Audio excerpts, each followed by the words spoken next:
श्री ठाकुर जी महाराज गरुड़ध्वज जिनको कहा गया, सुदर्शन आदि पार्षद साथ में हैं, के चर्म का वस्त्र धारण करने वाले, रुरु मृग के चर्म का वस्त्र धारण करने वाले ब्राह्मणों से घिरे हुए भीमसेन और अर्जुन द्रौपदी को लेकर आगे बढ़े। द्रौपदी जी को अपार सुख मिल रहा था, वो जान नहीं पा रही थी कि मुझे ये सुख कैसे प्राप्त हो रहा है। हृदय बड़ा उल्लसित था। इधर माता कुंती बड़ी चिंतित थी कि आज भिक्षा को गए, अभी तक वापस नहीं आए, संध्या काल हो गई। इतने में प्रवेश किया भीम अर्जुन ने। तो माता किसी कार्य में थी, उनका भिक्षा लेकर लौटाए, बोले हाँ मां मैं ले आया हूं। तो बोले पांचों बांट लो। कुंती देवी ने जब ये बात कही कि पांचों बांट लो, तो युधिष्ठिर जी ने कहा मां देख तो लेती, क्या बांटने की बात आपने कह दी। ये स्वयंवर में जीत कर द्रौपदी को लाए हैं। कुंती जी ने कहा कभी भूल से भी मेरे मुख से अधर्म वाली बात नहीं निकली, कभी मेरे मुख से अनुचित बात नहीं निकल सकती, भ्रम से भी। क्या मेरे मुख से अधर्म की बात निकल गई? ऐसा कैसे हो सकता है? बेटा ये द्रुपद कन्या कोई वस्तु तो है नहीं कि 5 में विभाजित कर दी जाए। ये मैंने लगता है भूल से उत्तर दे दिया, तो मुझे क्या करना चाहिए? प्रायश्चित करना चाहिए। युधिष्ठिर, क्या मेरी बात संशययुक्त है? क्या मेरी बात मिथ्या है, भ्रमयुक्त है? क्या मुझे ऐसा बोलने से अपराध लगेगा? युधिष्ठिर जी बड़े धर्मात्मा और बुद्धिमान थे। उन्होंने कहा कि माता मैं आपको आश्वासन देता हूं, आपके मुख से जो बात निकली वो धर्मयुक्त है। अर्जुन ने द्रौपदी को जीता है और वो तुम्हें चरणों में समर्पित कर दिया, तुमने पांचों को दे दिया, इसलिए तुम ऐसा ना सोचो कि तुमसे कोई अपराध बन गया या कोई मिथ्या बता। अर्जुन बोले नरेंद्र, अधर्म का भागी मुझे मत बनाइए, सबसे पहले आपका ब्याह होगा, फिर क्रम से। द्रौपदी आश्चर्यचकित हो रही कि जीता एक ने ब्याह पांचों के साथ, ये क्या हो रहा है? पांडवजन मन ही मन विचार करें कि कोई प्रमाण देने वाला मिल जाए कि हम लोगों का एक कार्य धर्मयुक्त है कि नहीं। कोई महर्षि, कोई ब्रह्म ऋषि इसका प्रमाण दे। ऐसा सोच ही रहे थे कि भगवान श्री कृष्णचंद्र जो और बलराम जो वहां गुप्त रूप से पधारे कुमार के घर में। अजात शत्रु महाराज युधिष्ठिर जी ही दृष्टि पड़ी, वसुदेव नंदन श्री कृष्ण तुरंत खड़े हो गए, प्रभु नजदीक गए और कहा मैं श्री कृष्ण आपको प्रणाम करता हूं, और युधिष्ठिर जी के चरण छुए क्योंकि बुआ के बड़े लड़के हैं। भीम को हृदय से लगाया, बलराम जी ने भी युधिष्ठिर जी को प्रणाम किया, कुंती जी के चरणों में माथा नवाया श्री कृष्ण और बलराम जी ने। वसुदेव जी की बहन है कुंती जी, और कहा मैं गुप्त रूप से यहां इस घर में आया हूं, आप लोग सब सुखपूर्वक हैं? युधिष्ठिर जी ने कहा आपकी कृपा है प्रभु। आपने कैसे पहचान लिया? भगवान ने कहा कि मेरा नाम वासुदेव है, मैं तुम्हें पहचान नहीं पाऊंगा। वासुदेव का तात्पर्य होता है वासना वासुदेवस्य वासितम भुवनत्रयम् सर्वभूत निवासोऽस्मि वासुदेव नमोस्तुते, अर्थात मेरे से सब प्रकट हुआ, मेरे में ही सब रह रहा है और मैं जानूंगा नहीं। भगवान ने इतना कहा कि तुम ये जानो कि मेरा नाम वासुदेव है, और हंस दिया। ऐसा कौन अद्भुत कर्मा है जिसको मैं जानता ना हूं? सौभाग्य की बात है कि आप अग्निकांड से जीवित बच गए और द्रौपदी को भी प्राप्त किया। मेरे हृदय की भावना जो आपके प्रति है वो आपका सदैव रक्षा और कल्याण करती रहेगी। आप लोगों को कोई जान ना पावे और हमें कोई ये ना जाने कि आप हमारे हो, इसलिए मुझे गुप्त रूप से यहां से चल देना ही उचित लगता है। भीमसेन और अर्जुन कुम्हार के घर में जब द्रौपदी जी को लेके गए थे, तो धृष्टद्युम्न जो द्रौपदी के भाई थे, द्रुपद ने कहा था ये कौन से ब्राह्मण हैं, कहां से आए हुए हैं, हमें कुछ पता नहीं, तुम और तुम्हारे गुप्तचर तुरंत इनके पीछे लगो और हमें कुछ ही घंटे में सूचना दो ये कौन है, कहां से आए हैं, ऐसी वीरता इनको कैसे प्राप्त हुई, मुझे नहीं लगता कि ब्राह्मण है। गुप्तचरों के साथ धृष्टद्युम्न पीछे लग गए थे। चारों तरफ उनके गुप्तचर कुम्हार के घर में आसपास नकुल, सहदेव, युधिष्ठिर जी, अर्जुन जी, भीम जी कुंती के पास बैठ करके जो भिक्षा मांग करके लाई गई थी उसका विभाजन करने का इंतजार कर रहे थे। कुंती जी ने द्रौपदी जी से कहा आज तुम विभाजित करो, पहले देखो कोई अतिथि तो नहीं, कोई संत तो नहीं बाहर भूखा, शास्त्र ऐसा कहता है। घर के बाहर निकल कर देखा नहीं, तो अन्न का सीधा आधा भाग करो और इनको दो, भीम को आधा भाग, और इसमें शेष के 6 भाग करो, क्योंकि द्रौपदी जी भी है। 4 पांडवों में, 5वीं कुंती जी, 6वीं द्रौपदी, भीम को आधा भाग। जब शब पा रहे थे उसके बाद द्रौपदी जी ने बचा हुआ जो शेष भाग था उसे पाया। फिर जब सब प्रसाद पा चुके बैठ करके बातें शुरू हुई, यही सुनने के लिए गुप्तचर और धृष्टद्युम्न उनके भाई वो अब वीर गाथाएं अपने पिता पांडु महाराज की और भी बातें, सब राजधर्म से युक्त बातें कर रहे थे। धृष्टद्युम्न ने देखकर थोड़ा दुखी तो हुए कि इतने महान महल में पलने वाली इन मृगचर मोड़ने वालों के पास मांगी हुई भिक्षा का छठवांश पाकर द्रौपदी जी प्रसन्न मुद्रा में, किसी भी तरह का उनको असंतुष्टता नहीं, और सबके चरणों के समीप ऐसे ही बिना बिछाए लेटी, क्योंकि वो सब अपने मृगचर में ही लेटे हैं ऐसे ही, और वो राजकुमारी होते हुए एक बार भी प्रश्न नहीं किया कि मैं तो राजमहलों में रहने वाली, मेरे लिए ऐसी अव्यवस्था कैसे, पातिव्रत धर्म को जानने वाली थी। धृष्टद्युम्न तुरंत जाकर के द्रुपद को सूचना दी, महाराज हमारे गुप्तचरों द्वारा और हमारे द्वारा जो परीक्षण हुआ उस 100% वो ब्राह्मण नहीं है। उनकी वार्ता, उनकी चेष्टा, उनकी संगोष्ठी ये बताती है कि कोई महावीर हैं। द्रुपद राज ने तुरंत एक दूत को भेजा और कहा जाओ उनको कहो कि महल में तुम्हारा द्रौपदी के साथ स्वागत करने के लिए हम व्याकुल हैं, आप आइए और यहां प्रसाद पाइए, मेरी पुत्री कृष्णा को भी यहां लाइए। राजा द्रुपद के कहने पर तत्काल कुंती सहित पांचों पांडव महल की तरफ चले।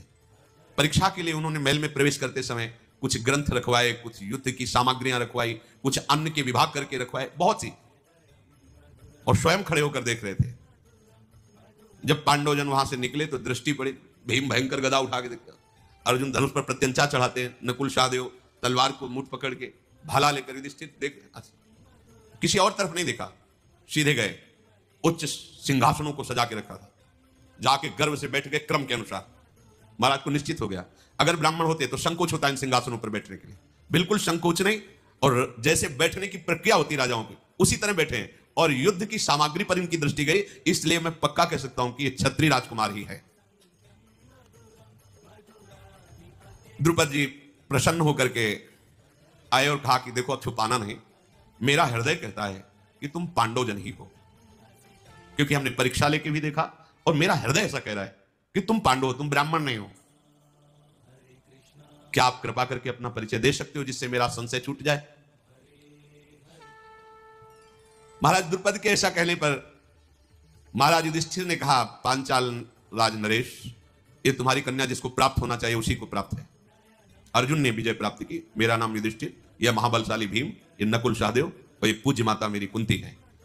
अपार सुख मिला महाराज द्रुपद को कि जो मेरा मनोयोग था भगवान ने उसे पूर्ण किया, नहीं तो मैं परेशान हो रहा था कि ऐसा कैसे हो सकता है कि कोई इतना प्रवीण ब्राह्मण होकर के ऐसे। युधिष्ठिर ने कहा फिर भी महाराज आपको हमने बता दिया, पर आपको प्रश्न करने का अधिकार नहीं था, क्योंकि आपने वहां कोई जात पक्ष नहीं लिखाया था, आपने केवल लक्ष्य वेद शर्त रखी थी, वैसे आपका पूछने का अधिकार नहीं था, क्योंकि लक्ष्य वेद करके ही द्रौपदी को प्राप्त किया, कोई आपसे दान नहीं लिया, आपसे प्रार्थना नहीं की, पर आपने प्रेम पूर्वक पूछा इसलिए उत्तर दे दिया। तदनंतर महातेजस्वी पांडु कुमारों को सुंदर भोजन पवाया गया। युधिष्ठिर जी ने कहा कि आगे की अब बात आप क्या सोचे हुए द्रुपद जी से।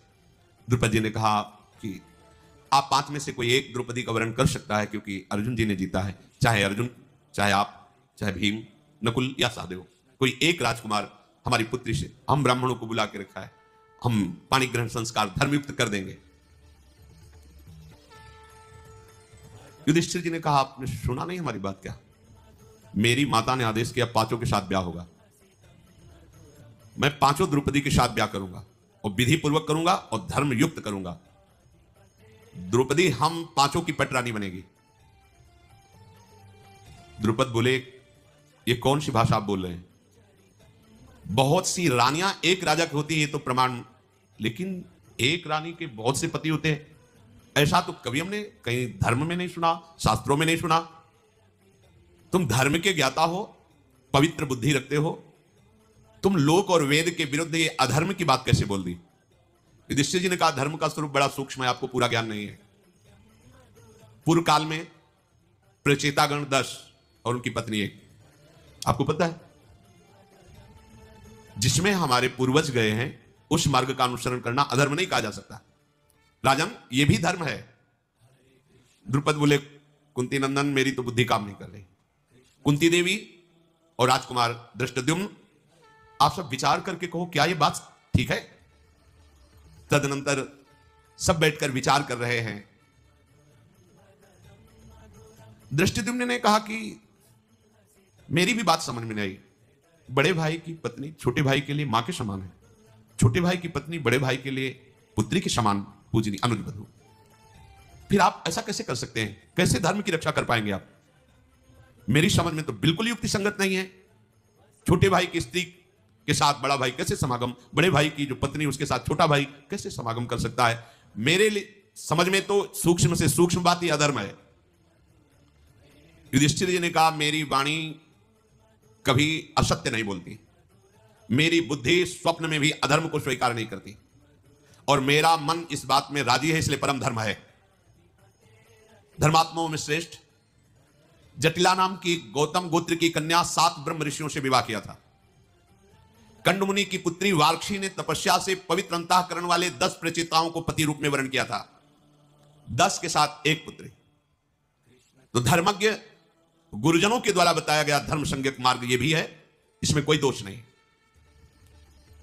सब गुरुओं में श्रेष्ठ मेरी माता कुंती मेरी प्रथम गुरु हैं, और वो महान भक्त भी हैं। उन्होंने आदेश किया 5 बांट करके बराबर, अब यही धर्म हमारे लिए है। हमारी माता का कहा हुआ वचन कभी मिथ्या नहीं हो सकता। ये सब बात चल ही रही थी कि इतने में भगवान व्यास देव जी पधारे। सब आनंद से मुक्त कर उनका अर्घपाद्य आदि से पूजन किया। बैठाओ का प्रभु। द्रुपद जी ने कहा कि ये समस्या है। भगवान व्यास देव जी ने कहा ये जो महाराज युधिष्ठिर बोल रहे हैं ये धर्म है, ऐसा विधान है। द्रुपद तुमसे हम एकांत में बात करना चाहते हैं। हाथ पकड़ा भगवान व्यास देव जी ने, द्रुपद को एकांत में ले गए और कहा तुम सब हमारी प्रतीक्षा करो। भगवान व्यास देव जी ने द्रुपद से कहा कि एक बार की बात है कि एक तपोवन में एक मुनि कन्या भारी तपस्या से युक्त होकर भगवान शंकर को प्रसन्न किया, और महादेव जी जब प्रकट हुए तो उसने 5 बार पति की मांग की। धर्मात्मा पति प्राप्त हो, सत्यवादी पति प्राप्त हो, महाबली पति प्राप्त आदि आदि। तो भगवान महादेव जी ने तथास्तु कहा। वो जो जो मांगा ये 5 हैं, धर्मराज युधिष्ठिर अर्जुन भीमसेन नकुल सहदेव। तो ये महादेव के वरदान से उसको प्राप्त हुई। ये पहले से विधान है, कोई नया विधान यहां प्रकट नहीं हुआ है। महाराज द्रुपद बिना कुछ विचार किए उन 5 महापुरुषों को अपनी पुत्री का वरण कर दो। ब्रह्मा जी ने पहले से ही ये विधान रच रखा है, ये अधर्म नहीं है। भगवान व्यास देव जी ने ऐसा उपदेश किया। महाराज द्रुपद ने ब्राह्मणों के द्वारा जो पाणी ग्रहण संस्कार की प्रक्रिया है उससे पांडवों का ब्याह कर।